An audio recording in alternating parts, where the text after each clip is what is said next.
maltrate muito a arruda se lhe não cheira a rosas. Olá, sejam muito bem-vindos ao canal Liber Audiolivro. Eu sou a Giovana e hoje vou ler o conto O Enfermeiro, de Machado de Assis. Se quiser informações sobre o autor, clique no card que aparece no canto direito superior ou no link na descrição do vídeo. Dê um like se você gosta deste canal, comente, compartilhe e se inscreva. Se quiser contribuir, veja como na descrição do vídeo. Obrigada! Vamos à leitura.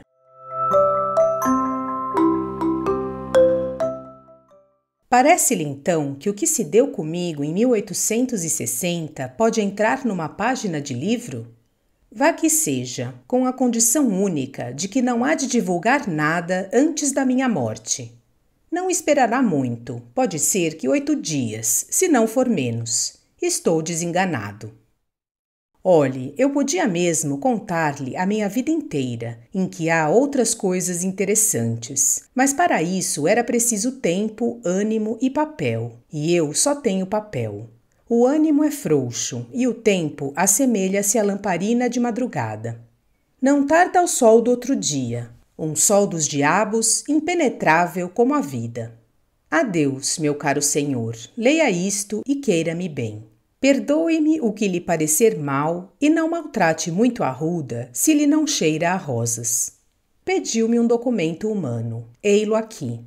Não me peça também o império do grão-mogol, nem a fotografia dos macabeus. Peça, porém, os meus sapatos de defunto e não os dou a ninguém mais. Já sabe que foi em 1860. No ano anterior, ali pelo mês de agosto, tendo eu 42 anos, fiz-me teólogo. Quero dizer, copiava os estudos de teologia de um padre de Niterói, antigo companheiro de colégio, que assim me dava delicadamente casa, cama e mesa.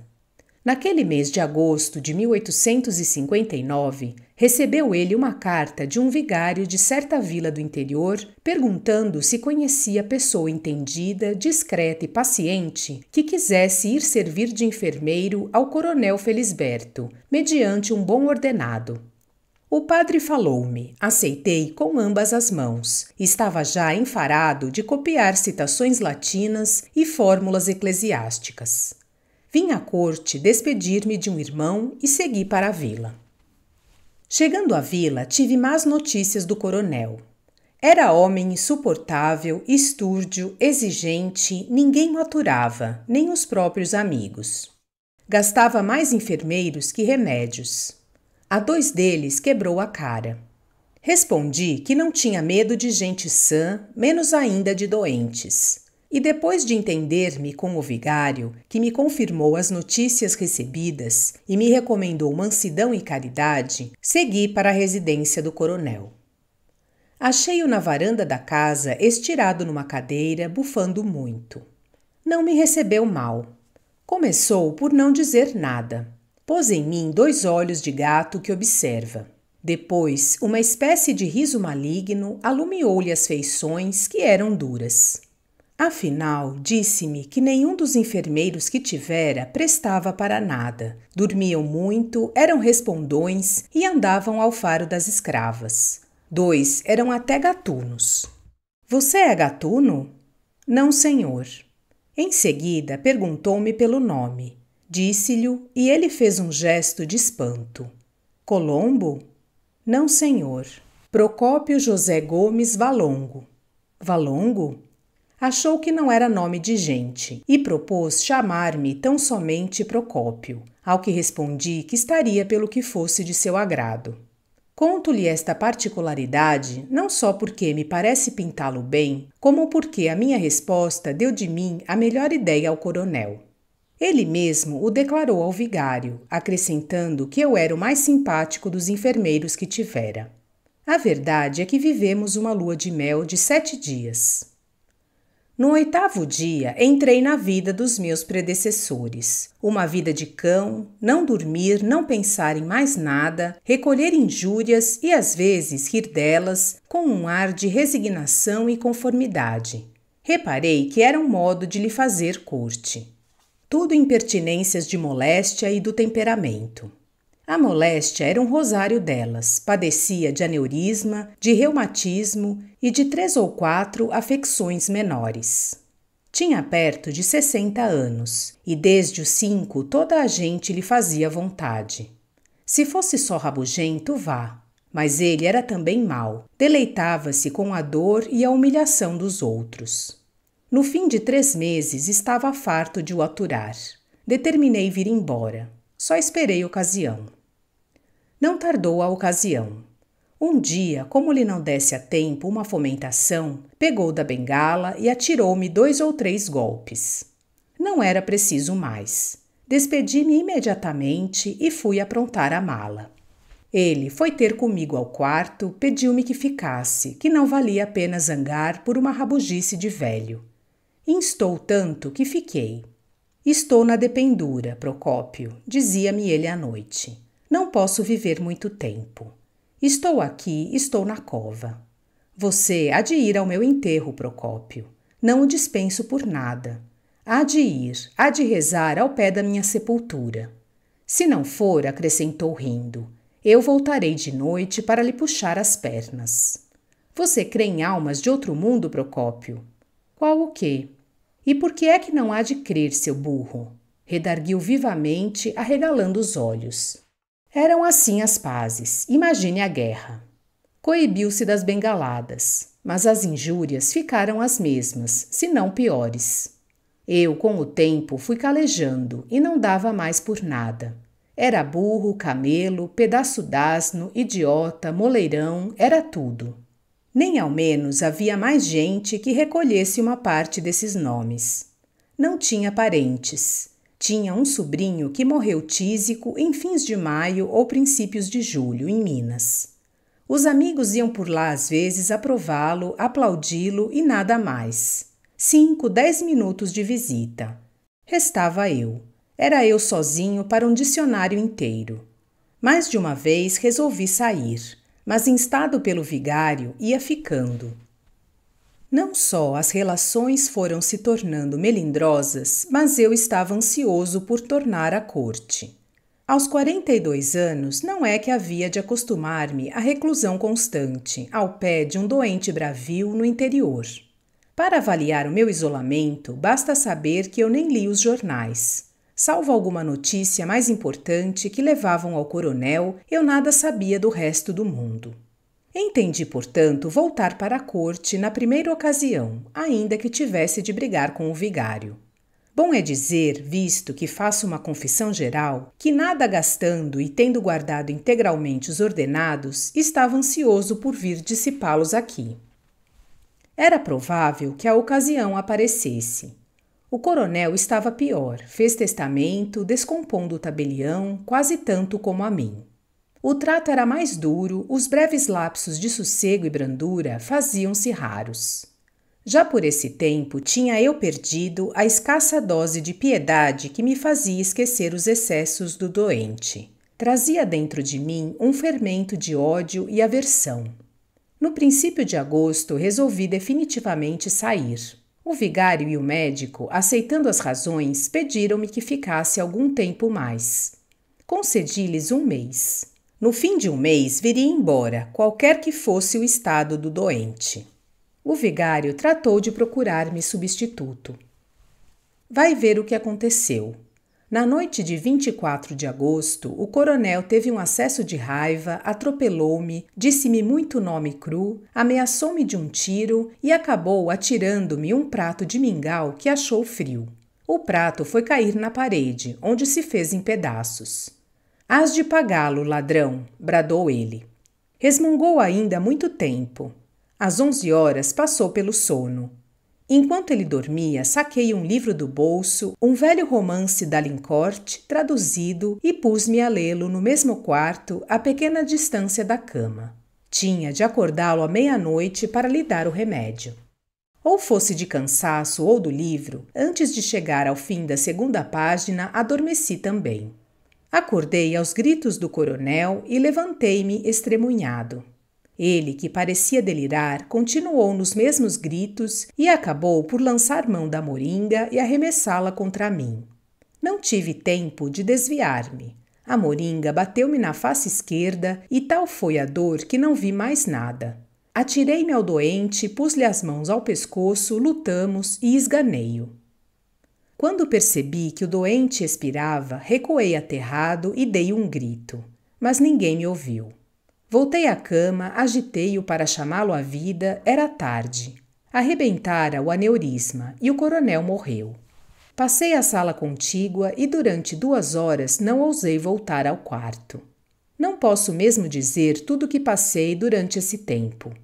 Era um atordoamento, um delírio vago e estúpido. Parecia-me que as paredes tinham vultos. Escutava umas vozes surdas.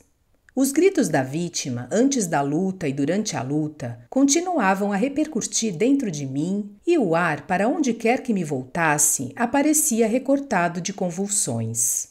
Não creia que esteja fazendo imagens nem estilo. Digo-lhe que eu ouvia distintamente umas vozes que me bradavam: assassino, assassino. Tudo o mais estava calado. O mesmo som do relógio, lento, igual e seco, sublinhava o silêncio e a solidão. Colava a orelha à porta do quarto na esperança de ouvir um gemido, uma palavra, uma injúria, qualquer coisa que significasse a vida e me restituísse a paz à consciência.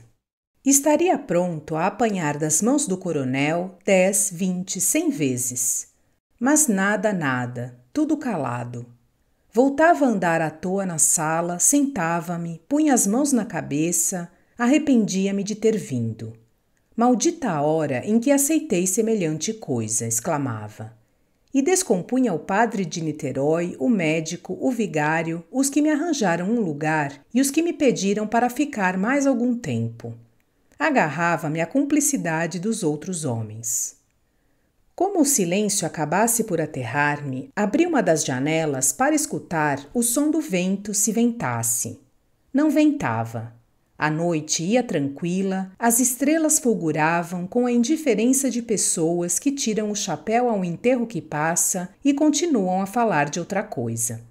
Encostei-me ali por algum tempo, fitando a noite, deixando-me ir a uma recapitulação da vida, a ver se descansava da dor presente.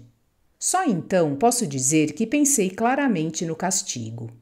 Achei-me com um crime às costas e vi a punição certa. Aqui o temor complicou o remorso. Senti que os cabelos me ficavam de pé.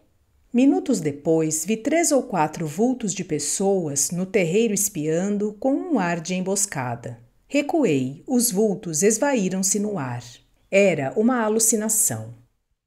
Antes do alvorecer, curei a contusão da face. Só então ousei voltar ao quarto. Recuei 2 vezes, mas era preciso e entrei. Ainda assim, não cheguei logo à cama.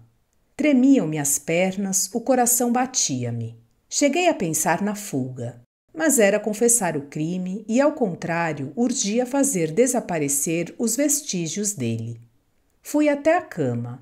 Vi o cadáver com os olhos arregalados e a boca aberta, como deixando passar a eterna palavra dos séculos. Caim, que fizeste de teu irmão? Vi no pescoço o sinal das minhas unhas. Abotoei alto a camisa e cheguei ao queixo a ponta do lençol. Em seguida, chamei um escravo. Disse-lhe que o coronel amanhecera morto. Mandei recado ao vigário e ao médico. A primeira ideia foi retirar-me logo cedo, a pretexto de ter meu irmão doente e, na verdade, receber a carta dele alguns dias antes, dizendo-me que se sentia mal. Mas adverti que a retirada imediata poderia fazer despertar suspeitas e fiquei. Eu mesmo amortalhei o cadáver com o auxílio de um preto velho e míope. Não saí da sala mortuária. Tinha medo de que descobrissem alguma coisa. Queria ver no rosto dos outros se desconfiavam, mas não ousava fitar ninguém. Tudo me dava impaciências. Os passos de ladrão com que entravam na sala, os cochichos, as cerimônias e as rezas do vigário.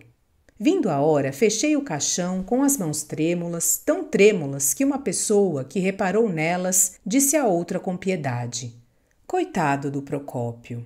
Apesar do que padeceu, está muito sentido." Pareceu-me ironia. Estava ansioso por ver tudo acabado. Saímos à rua. A passagem da meia escuridão da casa para a claridade da rua deu-me grande abalo. Receei que fosse então impossível ocultar o crime. Meti os olhos no chão e fui andando. Quando tudo acabou, respirei. Estava em paz com os homens. Não o estava com a consciência, e as primeiras noites foram naturalmente de desassossego e aflição.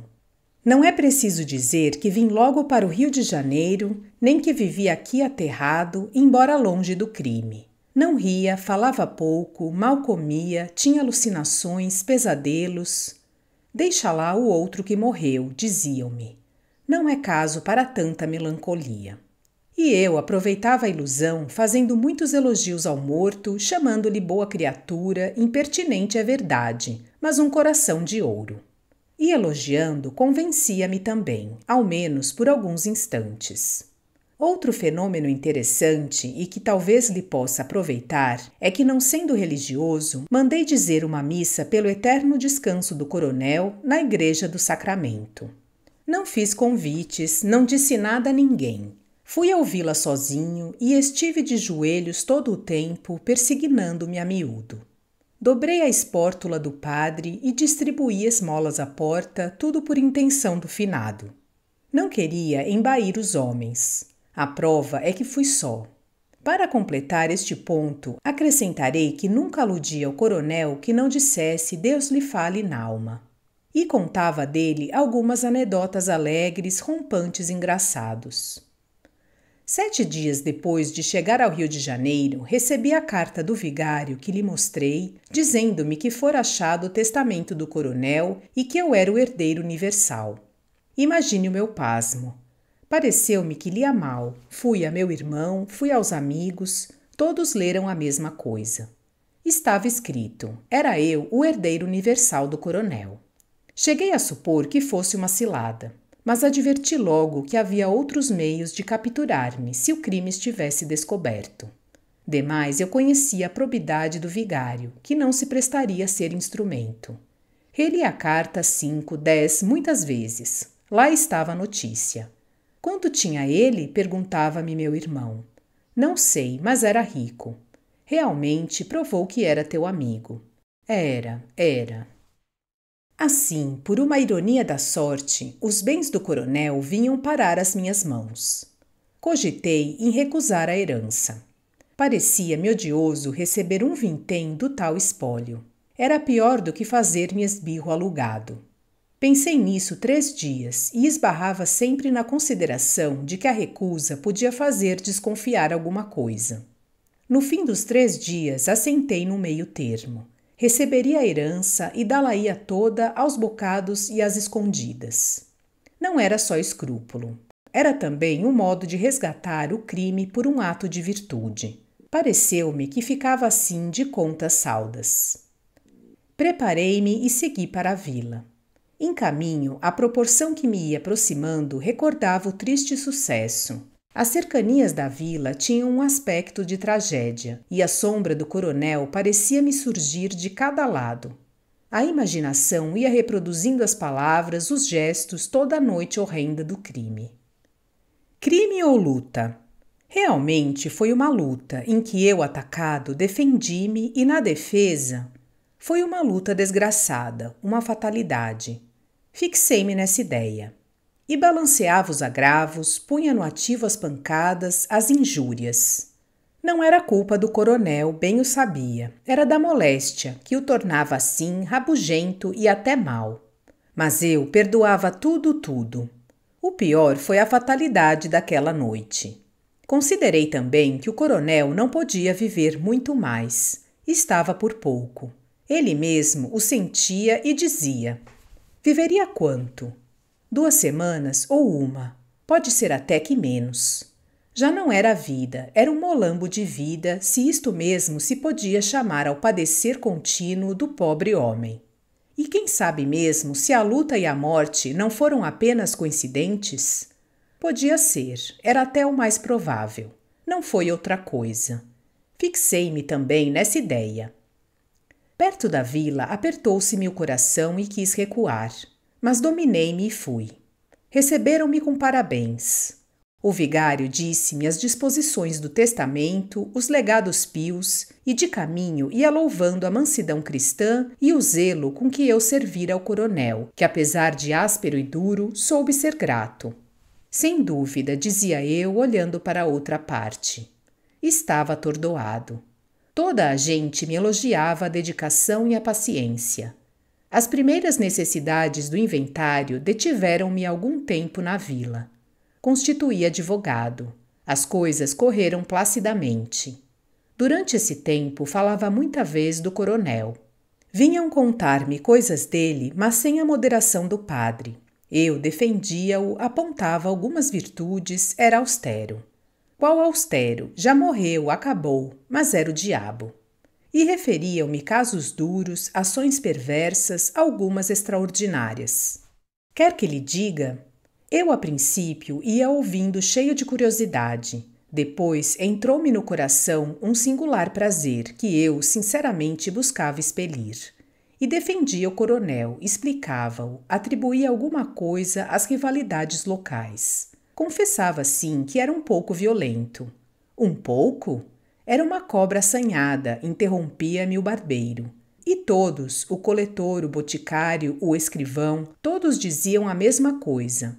E vinham outras anedotas, vinha toda a vida do defunto. Os velhos lembravam-se das crueldades dele em menino.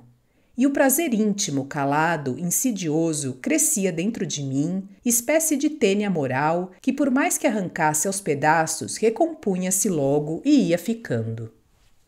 As obrigações do inventário distraíram-me. E, por outro lado, a opinião da vila era tão contrária ao coronel que a vista dos lugares foi perdendo para mim a feição tenebrosa que a princípio achei neles. Entrando na posse da herança, convertia em títulos e dinheiro.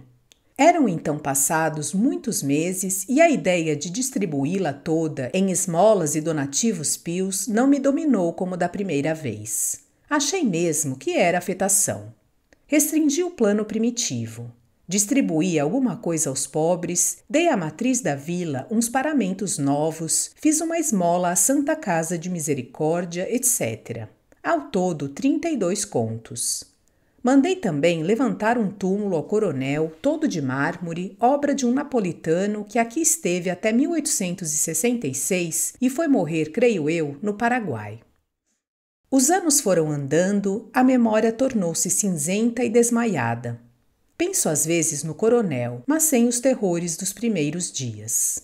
Todos os médicos a quem contei as moléstias dele foram acordes em que a morte era certa e só se admiravam de ter resistido tanto tempo.